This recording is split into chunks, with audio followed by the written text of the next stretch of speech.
গান শোনাও তোমরা সবাই মিলে একটা গান শোনাও কেউ একজন শোনাও থ্যাংক ইউ পাখি ময়না গে আয়না যায় না গান শুনিয়ে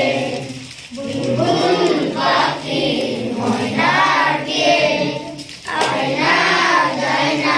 গান শুনিয়ে দূর দূর বনে গান নীল নীল নদী গান দুধ বাতে গো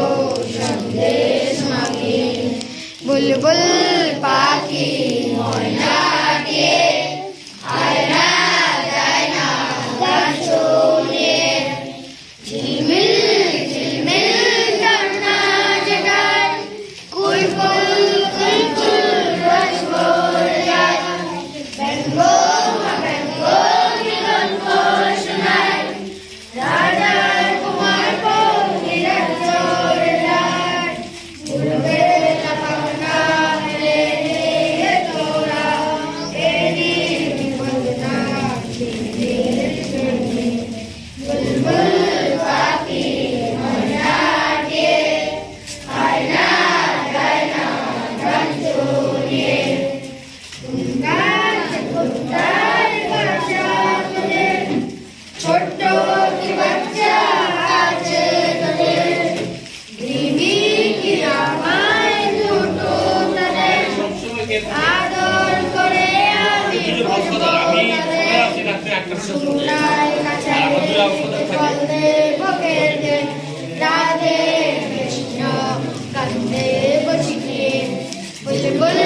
পাখি ময়না গে আয়না যায় না গান শুনিয়ে আজকে আমাদের প্রাক্তন প্রধানমন্ত্রী প্রখর রাজনীতিবিদ রাষ্ট্রবাদী ভারতরত্ন অটল বিহারী বাজপেয়ীজির জন্ম জয়ন্তী উপলক্ষে যেটাকে আমরা সুশাসন দিবস বলি, এই সুশাসন দিবস উপলক্ষে আজকে আমরা নীলজ্যোতি সেবাশ্রম যে অনাথালয় আছেন সে অনাথালয়ে আমরা কিছু খাদ্য সামগ্রী আমরা দিয়েছি আমাদের ভারতীয় জনতা পার্টি তফসিলি জাতি মোর্চার উদ্যোগে। আমরা এর আগেও অনেক জায়গায় আমাদের যারা বিশিষ্ট ব্যক্তিত্বরা আছেন যাদের আমরা উদযাপন করে থাকি, এর আগেও আমরা মোদিজির জন্মজয়ন্তীতে আমরা দিয়েছি। এবার আমাদের প্রাক্তন প্রধানমন্ত্রী অটল বিহারী বাজপেয়ীজির জন্মজয়ন্তীতে আজকে আমরা দিয়েছি। আমরা দেখেছি এই জায়গায় 36 জন